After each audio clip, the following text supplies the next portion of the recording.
یا ایہا الذین آمنوا لا تخونوا اللہ والرسول وتخونوا اماناتکم وانتم تعلمون۔ اے ایمان والو، اللہ اور اس کے رسول سے خیانت مت کرنا اور آپس کی امانتوں میں بھی خیانت مت کرو حالانکہ تم جانتے ہو۔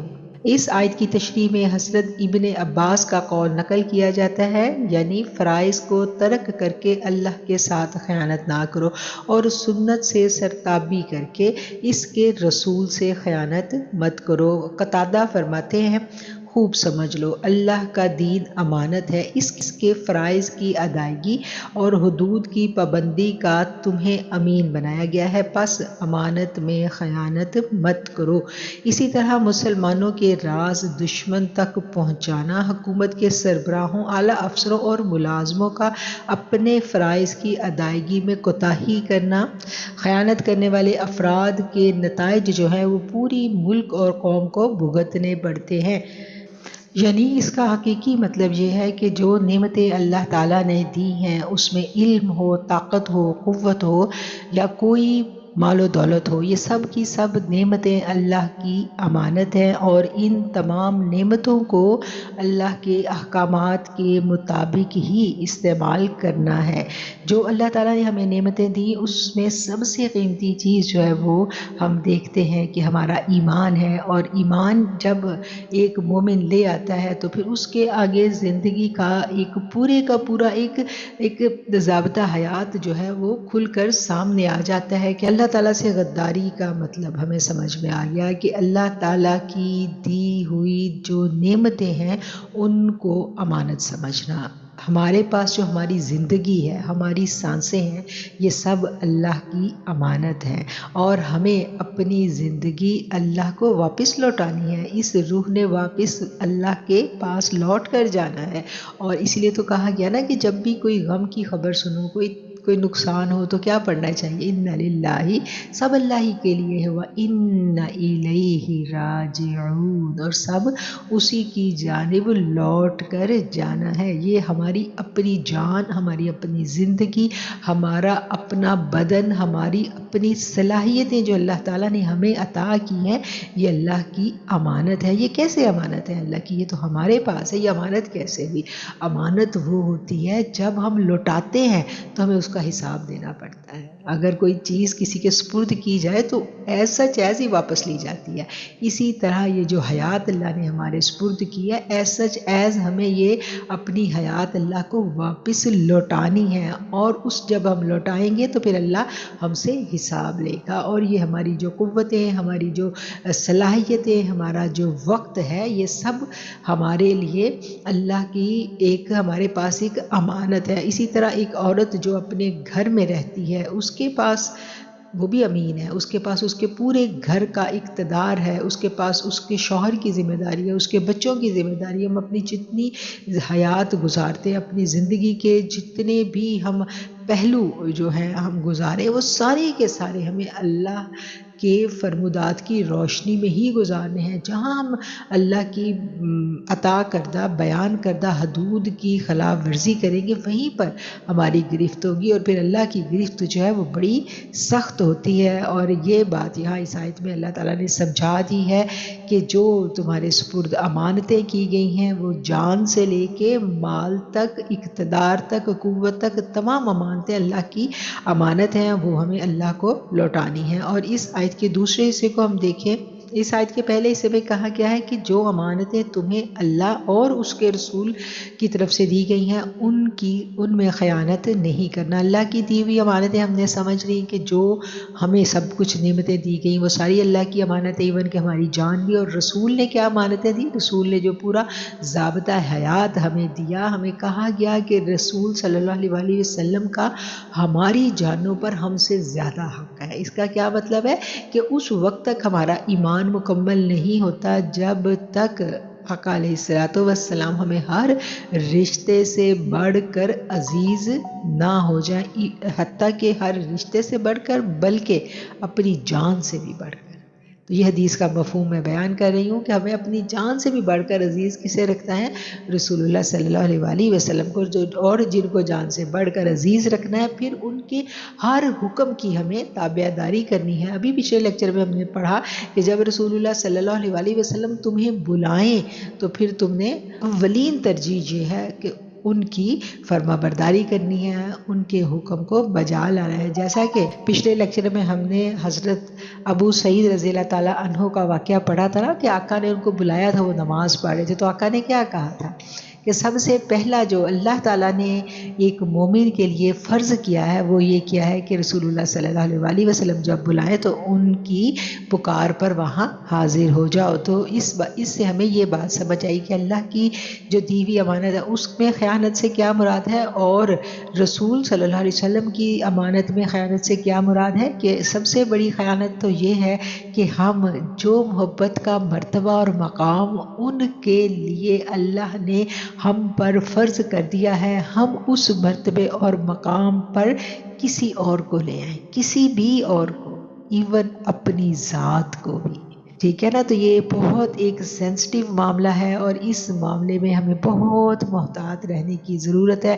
ہمیں اس کا پورا شعور ہونا چاہیے کہ ہماری زندگیوں میں، ہماری سانسوں پر بھی جو سب سے زیادہ حق ہے وہ ہمارے آقا علیہ الصلوۃ والسلام کا ہے۔ تو اللہ تعالیٰ اس چیز کو ہمیں صحیح معنوں میں سمجھنے کی توفیق دے۔ اللہ کی امانت سمجھ میں آ گئی، رسول اللہ صلی اللہ علیہ وآلہ وسلم کی امانت سمجھ میں آ گئی کہ سب سے پہلی امانت کیا ہو گئی کہ آپ کے ساتھ محبت، اور محبت میں کسی اور کو اس مقام و مرتبے تک تصور میں بھی نہیں لے کے آنا، اور اس کے بعد آقا علیہ الصلوۃ والسلام کی سنتوں پر عمل کرنا، آپ کی اتباع کرنا، آپ کی پیروی کرنا، کیونکہ پچھلی آیتوں میں ہم نے پڑھا تھا کہ یہ رسول تمہیں اس طرف بلاتے ہیں، اس امر کی طرف بلاتے ہیں جو تمہیں زندگی دیتا ہے۔ اور اس آیت کو سمجھنے کے لیے آپ سوچیں کہ کوئی انسان ڈوب رہا ہے، پانی کے اندر ڈوب رہا ہے، گہرائی میں جا رہا ہے، اس کا سانس گھٹ رہا ہے، اس کو سانس بھی نہیں آ رہا، اور صرف ایک ہاتھ ہے جو اس کو اس پانی سے باہر نکال سکتا ہے اور اس کی سانسوں کو بحال کر سکتا ہے۔ اگر وہ ہاتھ تھام لیا تو زندگی ہے، ورنہ پھر ڈوب کے مر جائیں گے۔ اور وہ ہاتھ کون سا ہاتھ ہے؟ وہ ہاتھ ہے اطیعوا اللہ و اطیعوا الرسول، وہ رسول اللہ صلی اللہ علیہ وآلہ وسلم کا دست مبارک ہے۔ اس کانسیپٹ کو ہمیں ہمیشہ اپنے ذہنوں میں کلیئر کرنا ہے۔ اور آپس کی امانتوں میں بھی خیانت مت کرو۔ آپس کی امانتوں میں خیانت سے کیا مطلب ہے؟ وَتَخُونُوا أَمَانَاتِكُمْ، اور مت تم خیانت کرو آپس میں ایک دوسرے کی۔ آپس کی خیانتوں سے کیا مراد ہے؟ حقوق و فرائض، جو اللہ تعالیٰ نے حقوق و فرائض مسلمانوں پر ایک دوسرے کے لیے رکھے ہیں ان کی پاسداری کرنا۔ اب ہم چلتے ہیں اس آیت کے شان نزول کی جانب۔ مدینہ شریف میں حضرت ابو لبابہ انصاری کے حق میں یہ آیت نازل ہوئی تھی، اور وہ کون سا واقعہ تھا اس کو ہم دیکھتے ہیں کہ آقا علیہ الصلوۃ والسلام نے بنو قریظہ کے یہودیوں کا 2 ہفتے سے زیادہ محاصرہ فرمایا۔ اس محاصرے سے وہ لوگ تنگ آ گئے اور ان کے دل خائف ہو گئے، تو ان سے ان کے سردار کعب بن اسد نے یہ کہا کہ اب 3 صورتیں ہیں۔ ایک یہ کہ نبی کریم صلی اللہ علیہ وآلہ وسلم کی تصدیق کرو، ان کی بیعت کر لو، کیونکہ خدا کی قسم یہ ظاہر ہو چکا ہے کہ وہ نبی مرسل ہیں، اور یہی وہ رسول ہیں جن کا ذکر تمہاری کتاب میں موجود ہے۔ ان پر ایمان لے آؤ تو جان و مال اولاد سب محفوظ رہیں گے۔ اس بات کو قوم نے نہ مانا، تو کعب نے دوسری صورت پیش کی اور کہا اگر تم اسے نہیں مانتے تو آؤ پہلے ہم اپنے بیوی بچوں کو قتل کر دیں، پھر تلوار کھینچ کر محمد صلی اللہ علیہ وآلہ وسلم اور ان کے صحابہ کرام کے مقابلے میں آ جائیں۔ اگر ہم اس مقابلے میں ہلاک ہو جائیں تو ہمارے ساتھ ہمارے اہل خانہ کا غم تو نہیں رہے گا۔ اس پر قوم نے کہا کہ بیوی بچوں کے بعد جینا ہی کس کام کا؟ کعب نے کہا یہ بھی منظور نہیں ہے تو حضور صلی اللہ علیہ وآلہ وسلم سے صلح کی درخواست کرو، شاید اس میں کوئی بہتر صورت نکلا۔ انہوں نے تاجدار رسالت صلی اللہ علیہ وآلہ وسلم سے صلح کی درخواست کی، لیکن آقا علیہ الصلوۃ والسلام نے اس کے سوا اور کوئی بات منظور نہ فرمائی کہ اپنے حق میں حضرت سعد بن معاذ کے فیصلے کو منظور کرے۔ اس پر انہوں نے کہا کہ ہمارے پاس حضرت ابو لبابہ کو بھیج دیجئے، کیونکہ حضرت ابو لبابہ رضی اللہ تعالیٰ عنہ سے ان کے تعلقات تھے، اور حضرت ابو لبابہ کا مال اور ان کی اولاد اور ان کے اہل و عیال سب بنو قریظہ کے پاس تھے۔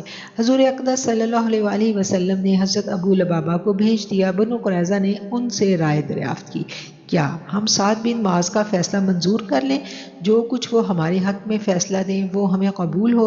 حضرت ابو لبابہ نے اپنی گردن پر ہاتھ پھیر کر اشارہ کیا کہ یہ تو گلے کٹوانے والی بات ہے۔ حضرت ابو لبابہ کہتے ہیں کہ میرے قدم اپنی جگہ سے ہٹنے بھی نہ پائے تھے کہ میرے دل میں یہ بات جم گئی کہ میں نے رسول صلی اللہ علیہ وآلہ وسلم کی خیانت کر دی ہے۔